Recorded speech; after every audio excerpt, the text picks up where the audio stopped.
Hi, my name is Kevin Chan. I am the regional biologist here in the Sawtooth region. So we've heard from community members that they are hesitant to harvest muskox in comparison to caribou and moose for a variety of different reasons. So today we're going to take a closer look at how to butcher a muskox. We are going to first hear from Leon Andrew about the history and some of the traditional stories of muskox in the Sawtooth region, and then we are going to go to Dwayne Balkin and Jared McDonald on how to actually butcher a muskox once you have one harvested.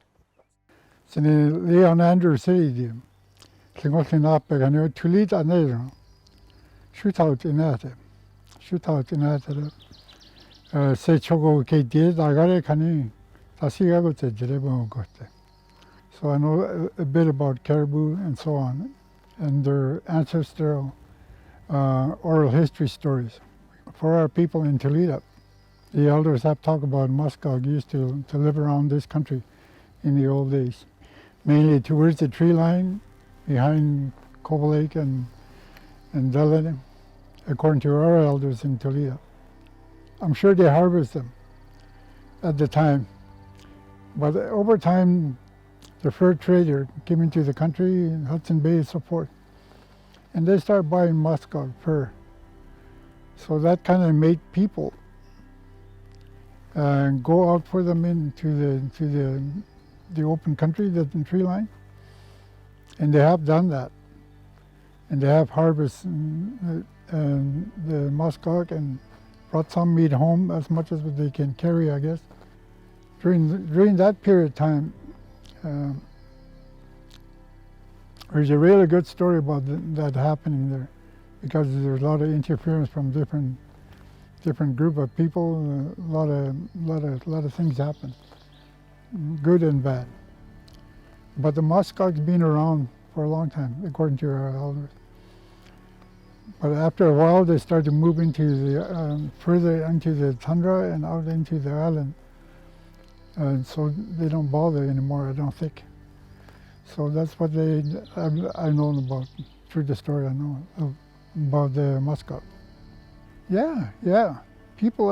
Some people that should do what the ancestors did.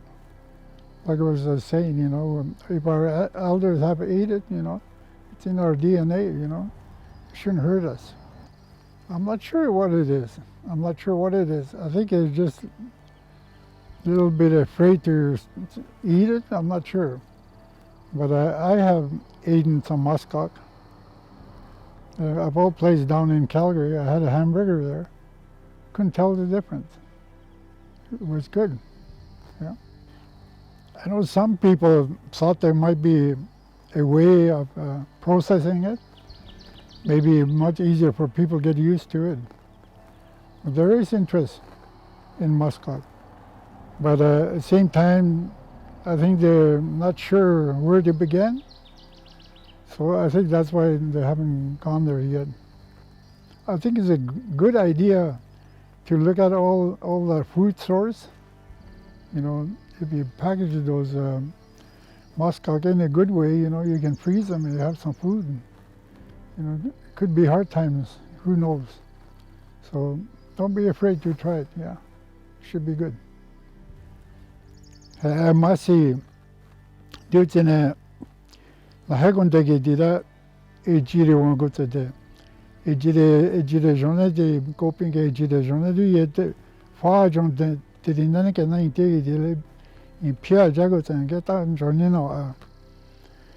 In that I need a bon shit a year and paying the bon shit a year about out of her sonny, saying even that on idea for the Masiga. So I think it's good that we do something with it. For reasons that, food security could be an issue down the road in our lifetime. So anything that we can utilize, I think it'd be good for our young people. Can't depend on southern food, because those could be, who knows what will happen there. So everything's changing. I say that in a good way, because everything from dinner perspective, it's all connected. One goes, the next one goes on like that. That's the way the elders talk about it. So beware what the elders say, they know something that we don't. So it's their message, not mine, but I'm repeating what I heard. Yes, thank you very much. Hey, welcome back. Now we're going to go to our local butcher, Dwayne Balkin, and his assistant, Jared McDonald, and they're going to show you how to break down the front quarter of a muskox.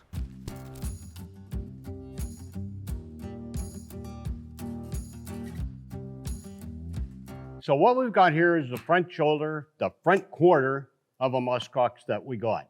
And with this front shoulder, we are going to debone it, but we'll do it in sections. There's going to be the neck section, there's going to be the blade section, then there's going to be the rib section.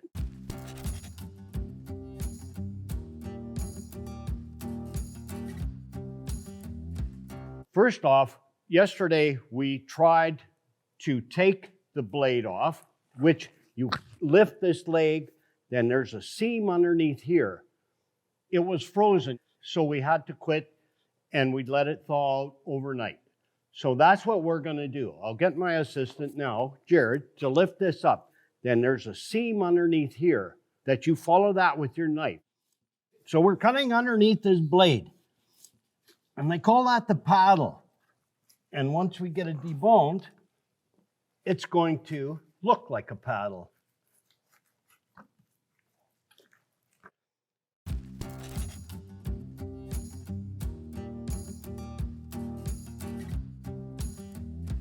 So now what we've got left is the neck piece right in here. Just in front of where the blade is where you make your initial cut. And you cut it down as far as you can.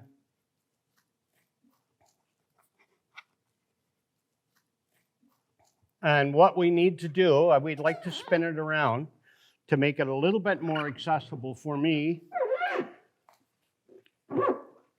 We can cut into here. This is going to be we might have to use the electric saw. If you have yeah, I know we're going to have to use the electric saw.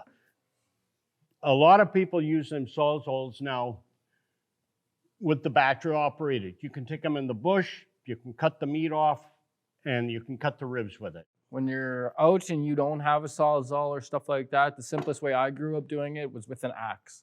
A very sharp axe, you use it and you chop it. It's not as straight cut as a saw or a sawzall, but it does do the trick in times of need. Okay, so now what we have to do, because the saw isn't big enough to go through there, this isn't big enough to accomplish the thickness of this muskox, we got a sawzall. And hopefully we can cut through the bone, through the backbone, and get the neck off. So here we go. Careful now, hands out of the way.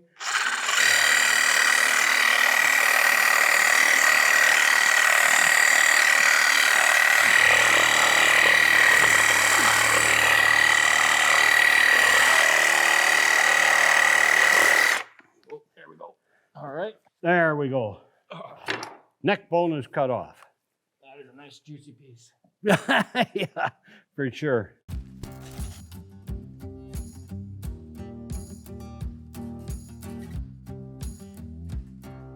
So what we'll do next is along the back. We're going to cut through the ribs. As you can see this piece of meat that's here. Okay? We want to try and save a little bit of that that's on the backbone. So we're going to go below that, cut it across here. Okay, here we go.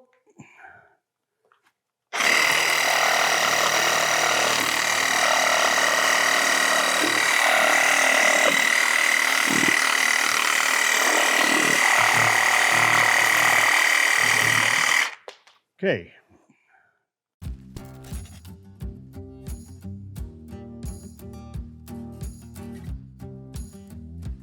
Now, we're going to change things out. We're going to use this little bandsaw now, make it a lot quicker. What we're going to do is take this hip backbone, this high ridge on the back of the muskox. Okay, let's turn it over. Okay, turn it right around. Yeah, now pick it up. Okay, now, can you start it up?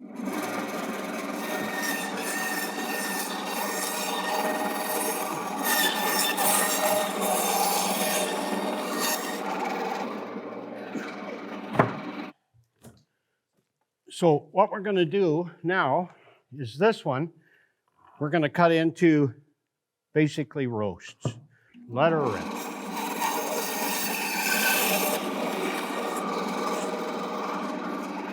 Now, if you clean this up, take a knife. You can buy a tool that cleans all this pulp off. You can use this as a soup bone. You can use it as a roast. Same as this one here on the back there. We can take the meat off, trim it up. And this is the back, that hump, what they call a hump. There, that's a nice chunk of meat.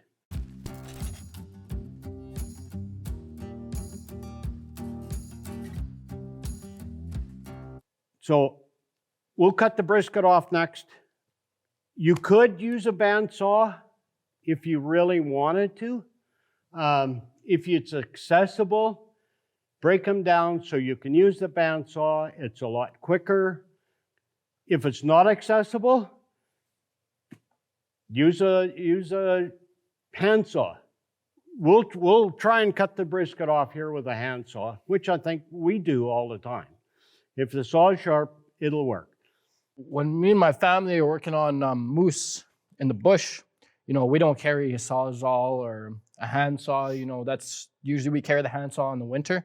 But for the fall time when we go out moose hunting and all that, we use an axe. And that's one of our main tools that we use when we're hunting and skinning, is when we're taking the brisket off, we're just chopping along the line here of where the brisket is. After you cut down this one rib, you will come down here. You'll see the brisket, the line of meat. It comes right to the ribs right here. And you just chop alongside it and come down. But you got to make sure your axe is sharp, because if your axe ain't sharp, it's slipped, it's going to hurt you more than it cuts that animal. So we'll take it down here first.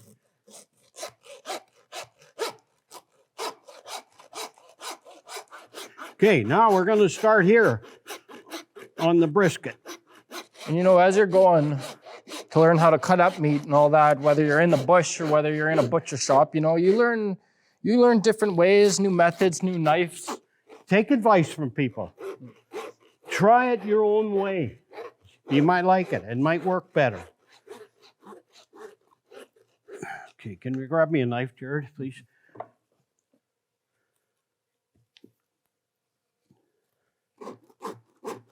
Keep cutting here. Pretty soon we'll have the brisket off.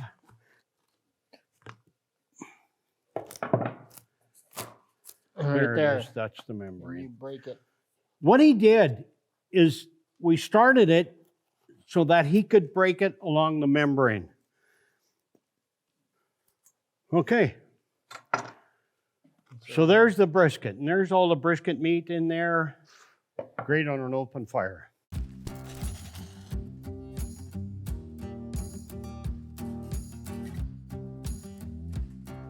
We got the rib bones left here now.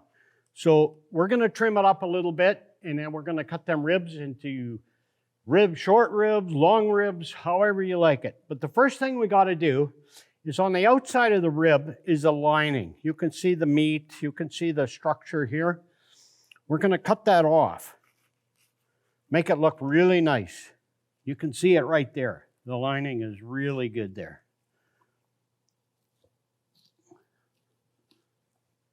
There's the lining we got off. Clean it up a little bit. Good for stews, that sort of thing. Now, we got that trimmed up. You can see that, that's pretty nice. That's actually really nice. What we need to do is cut this piece off. This piece, feed it to your dog. So what we can do is we'll just split this down here. That's the average size. And then we can take a knife, cut them into sections like this. You can have them like this, slow cook it, roast it, boil it, whatever you prefer. Yeah, we won't cut them all. Some of these we'll leave that way. Maybe we'll cut one or two down the middle.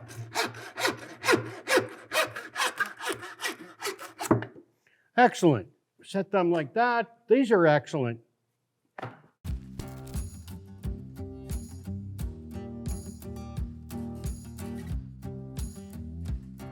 Okay, so now we've cleaned up with the ribs, the brisket, and the neck piece. We're going to work on the blade that we cut off earlier on the shoulder. So what we're going to do is we're going to debone this. So we can take this off here, on which is the inside of the blade. You can see a little bit of lining there. That's always your best friend when you're cutting up meat or skinning, is the lining. And these pieces that you're cutting off will be used for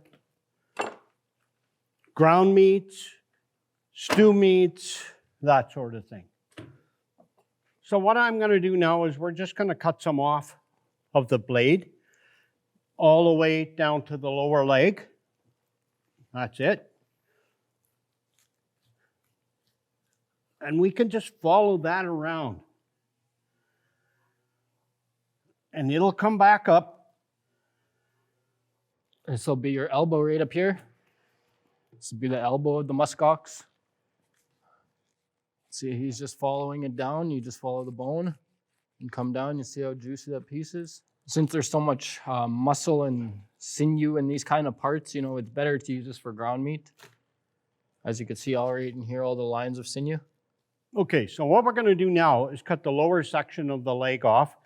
You find the joint just by, you can just do it by turning the leg a little bit, just bending the leg a little bit. Okay, so now we got that off.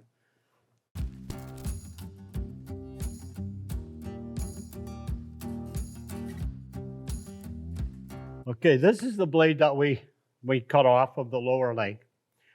We're going to just debone, section it out, and this is basically used for stew meats, grinding meats, that sort of thing. Follow the blade, follow the bone. My family and me, as we were cutting off most of the meat on the top of the blade and the bottom, we like to leave the meat on, so then we slow cook it in the oven. On your blade, there's two sets of bones that actually run next to the blade in there. To get all the meat out, you've got to follow that area down. And you've got to bend your knife and you follow it back across again. And you can see that, the bone right there. Now I'm on top of the blade over here, and I'm bringing it back to this bone that I cut down earlier.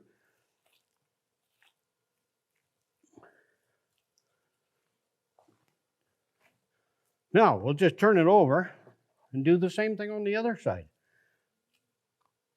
So you can see that I'm peeling it right next to the shoulder blade. Got a little piece in here. If you're not particular, it doesn't matter whether where you cut, how you cut, it's all going to be trimmed later. Take your time, clean it up a little bit, but now you can see why they call it a paddle. Because it is actually a paddle. You can put a stick to it, you can paddle yourself across a creek, whatever.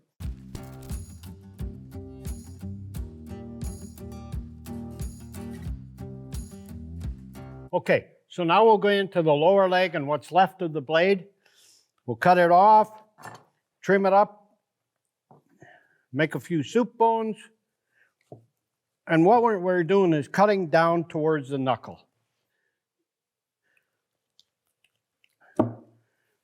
Excuse me, I'll grab a little bit different knife here. Sometimes it's hard to hit this knuckle. There's a strong tendon in there. But what we can do is, if we can't hit the bone, we can use a saw, cut it off. Maybe that's what we'll do. Grab the saw, Jared. What we're going to do is, where the joint is here, it's a little bit tough right there. We'll just saw it off.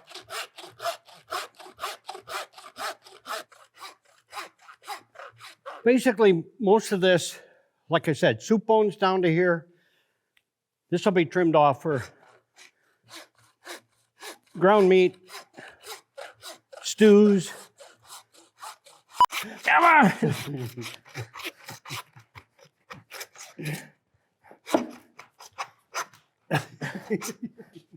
I'm gonna get it. I don't know if we're cutting anything or not. we're into that tough bone, really tough bone. Okay, we got that off. You can see on the inside the size of these tendons. They're holding that structure together. They're very tough, really hard to get through. You need a good sharp knife to get through those. This piece here, which we cut off, went through the joint there. This is all for trimming. You can see I'm going right next to the bone, and that's the best way to do it. And that's basically it. You can put that on the fire, cook that a little bit, just cut it off as it's cooking. This one here, because the bone structure in this is so strong, I would like to use my portable saw and cut these into, soup bones. Yeah, so maybe that's what we'll do right now.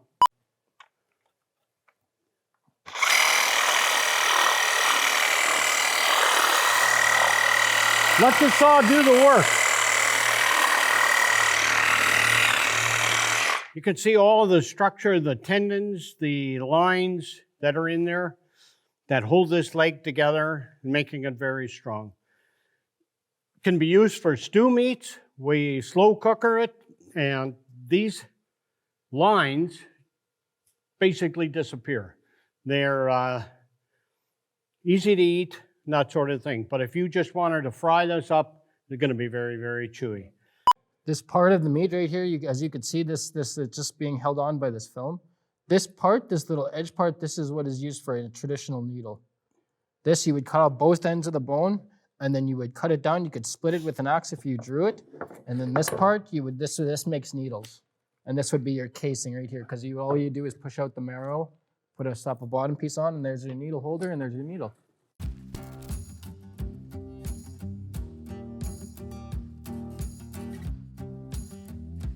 What we have here is the front shoulder, the blade. You saw us take the blade off, the ribs, the neck piece we cut off.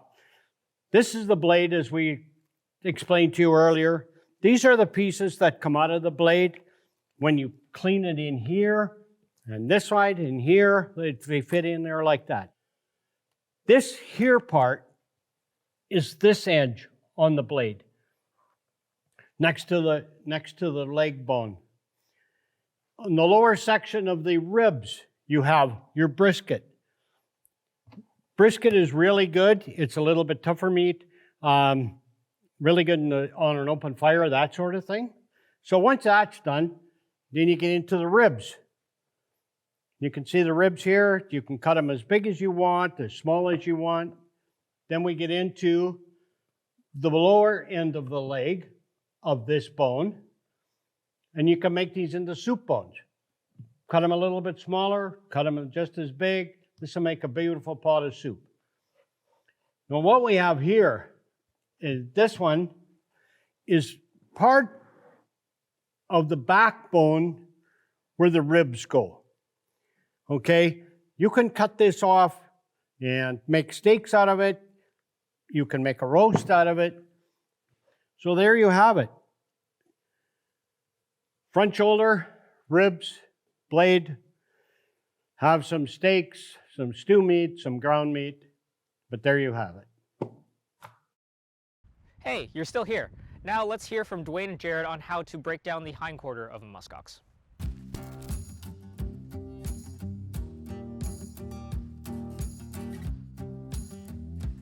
Okay, what we have here is the hind quarter of the muskox, and what we want to do with it is you can see in here is the pelvic bone. Okay? And just above that pelvic bone is where you want to cut. Go around this hip. It's got a bone there. What we're looking for is a joint. I think I'm a little too far, eh? Okay, can we move this over this way a little bit? Right there.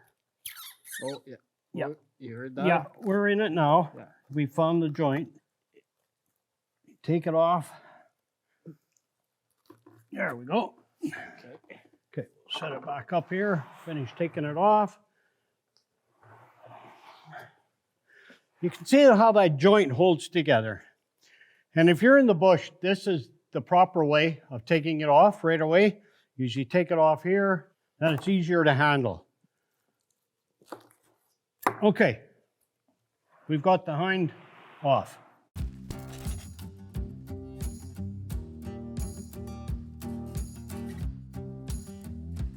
So what we want to do now is take the saw and we'll work on this piece. This part of the pelvic bone, we'll cut it off. So what we want to do is cut this down. Take this pelvic bone off.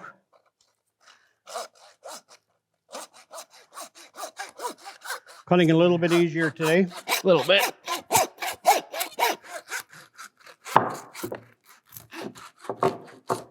Perfect.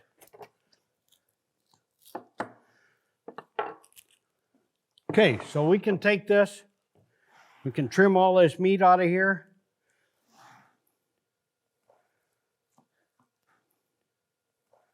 This, you can use this for strip loin steaks. You can cut it with bone in. You can make porterhouse, that sort of thing. This hip bone, just clean it up a little bit and you're done with this one. Okay, you can set that aside.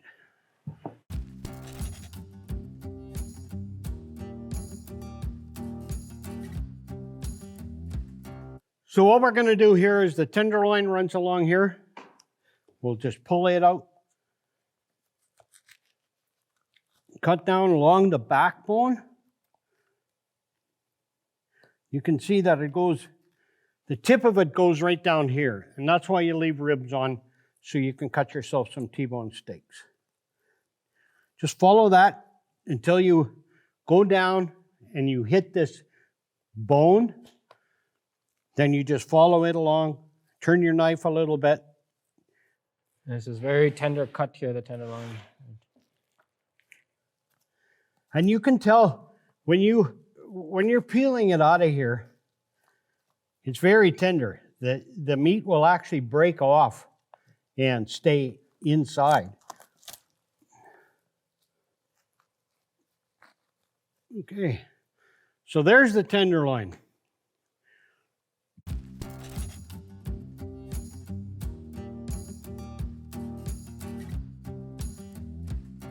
So now what we can do is cut these ribs off. We don't need them on any longer.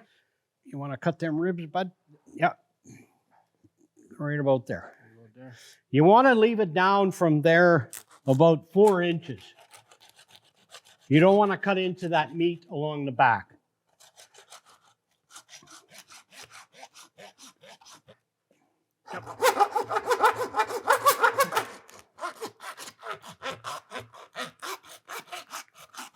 Okay, got it.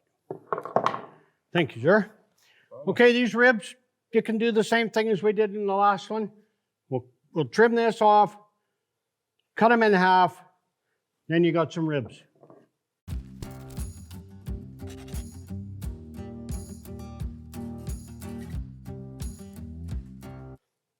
What we'll do now is we'll take the back strap off. Instead of leaving it on, if you want steaks, you cut them this way, but we'll take the back strap off now.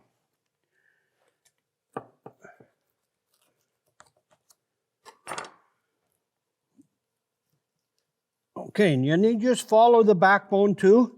So on this one, just like we did on the other one, you can feel that bone. If you run into it, turn your knife a little bit, force it to go back out, and you got it. Once you get it cut through like that, use your hand to peel it back, cut down until you hit the rib bone again, and then just turn your knife out. Okay, so what we said before is you go along the backbone like this. Then you go down till you hit the ribs, and then you just follow it through with your knife. And like I said, you run into a little bit of obstacle, it's not going to make any difference. Because there is a different bone structure. It goes in, you have a little dip in there. You can feel it with your knife.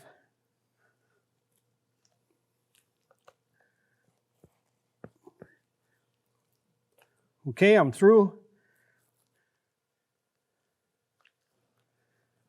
Okay, there's the backstrap. So we've got the backstrap off of here.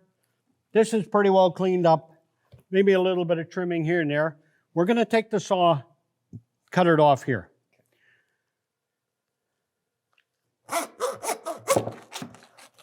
Didn't take much, Nope. did it? Okay, put that piece away.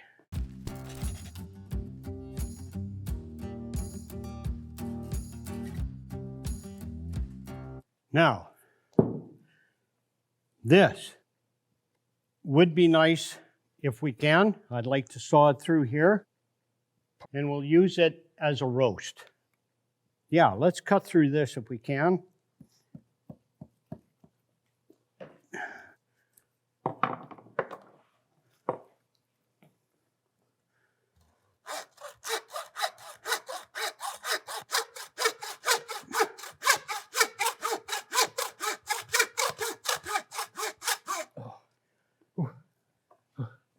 A little bit of work in there. Trade you. Trade you.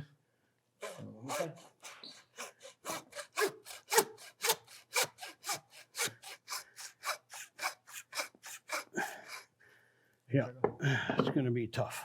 You want to use the Sawzall? Yes, I would love to. Okay. Yeah.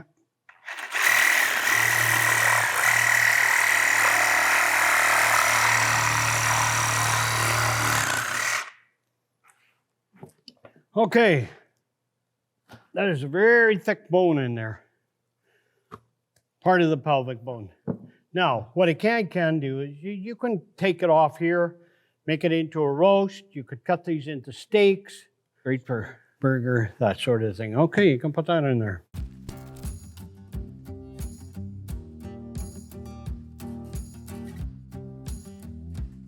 Okay, so what we've got here is what's left of the hind quarter. Basically, we're going to take a sirloin tip roast off of this end.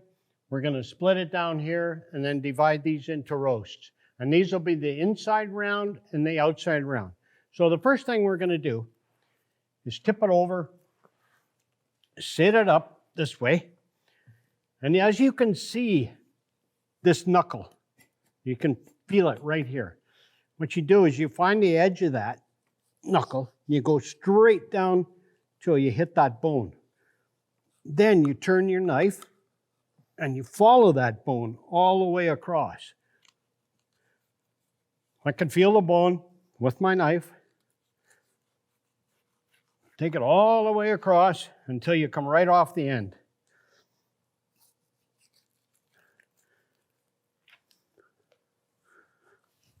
You can see that beautiful meat in there.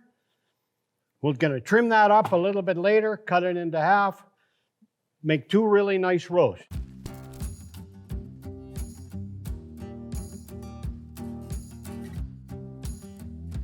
Now, on this, where the round is, the inside round and the outside round, there's the bone. You take your knife and you go right next to the bone on either side. Going down. Figure about the depth of the bone. I'm thinking 2 inches. So you go down about that far. Take your knife, go down on each side where you made that cut.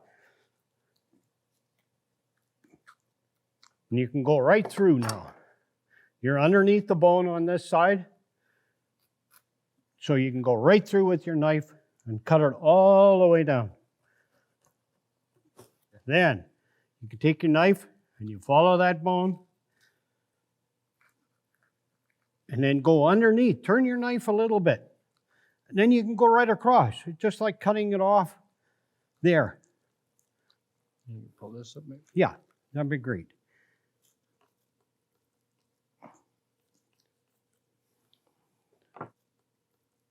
Okay, now I think we just got to cut a little bit in here. There. There's your caveman bone.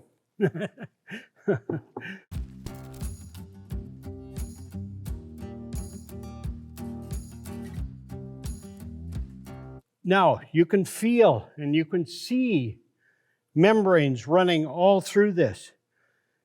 And what we'll do is cut down some of these.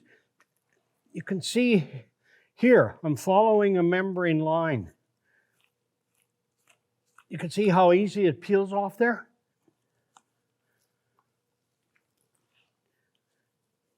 On this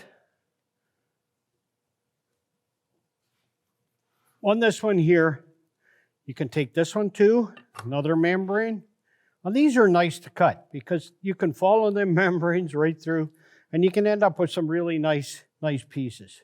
If you've ever been to a grocery store and you see an inside round, not a steak, but a roast, this is what it is right here. Then we'll cut this off. Make beautiful steaks with this one. Roasts. You can see that. Really nice. Jared's going to get that peeled for me. I'm just taking off the outer layer that has dried and no use.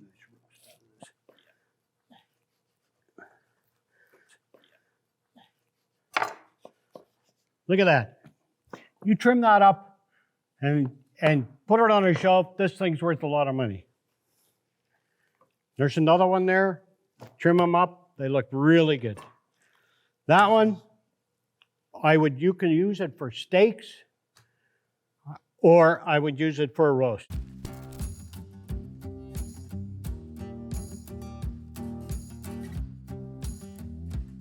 So what we have here is the lower section of the leg, and it's basically used for all trimming. So what we're going to do is find out where the bottom section, inside section of the leg, we're going to cut this off. And we'll take it down to where the bone is. You're going to find a lot of tissue, a lot of gristle in here, and I'll show you right away.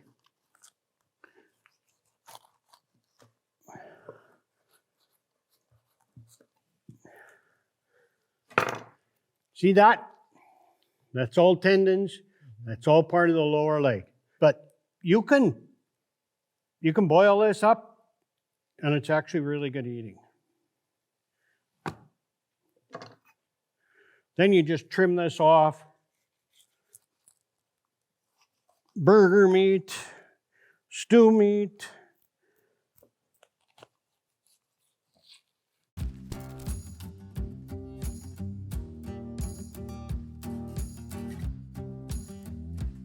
Okay, so we've got this. Here, you think you can cut that off of there?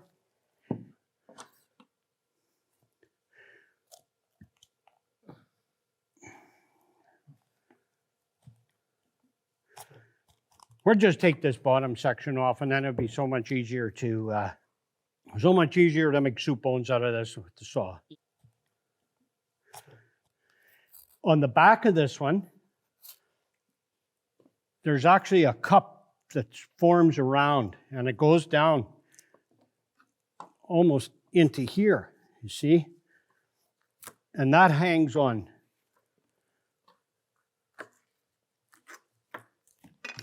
You can see that cup in there, that's a bone. And just that tendon, just those tendons there.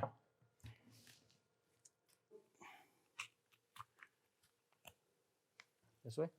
Or which way? Like, I'm used to bending it the other way. Oh, But this it way? don't matter. It don't matter. Don't matter.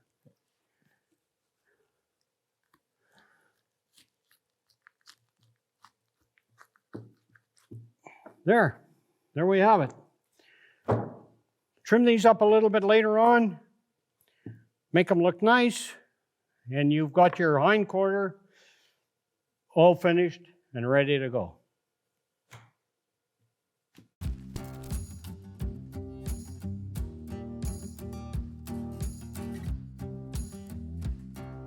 Okay, we've got the hind quarter cut up now. We've got everything pieced out here, basically deboned except for one roast.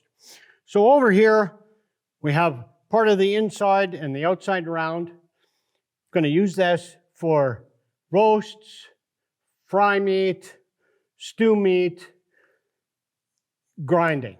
Then we get into here. We have the tenderloin. That's the inside of the rib on the opposite side of the backstrap. This is a very tender piece of meat. It's usually the first one that everybody likes to grab out and cook up. This is the backstrap along the back. Very good. They can use it for dry meat. I know my wife likes it for dry meat, basically, because it has the texture and it's an easy meat to chew. Then we get into some more of the round, and you can see the texture in this is a little bit thicker. Then we get into the lower leg. This we will cut into soup bones again. Over here is another roast, and we left the bone in. A lot of people do like the bone for flavor, so we just left the bone in. But if you can't have the saw or the ability to cut that, take this off. You can just follow the bone all along, right in here, and then it's gone. Over here we have the sirloin tip, and basically that is the tenderest part of the hind end. Excellent for steaks.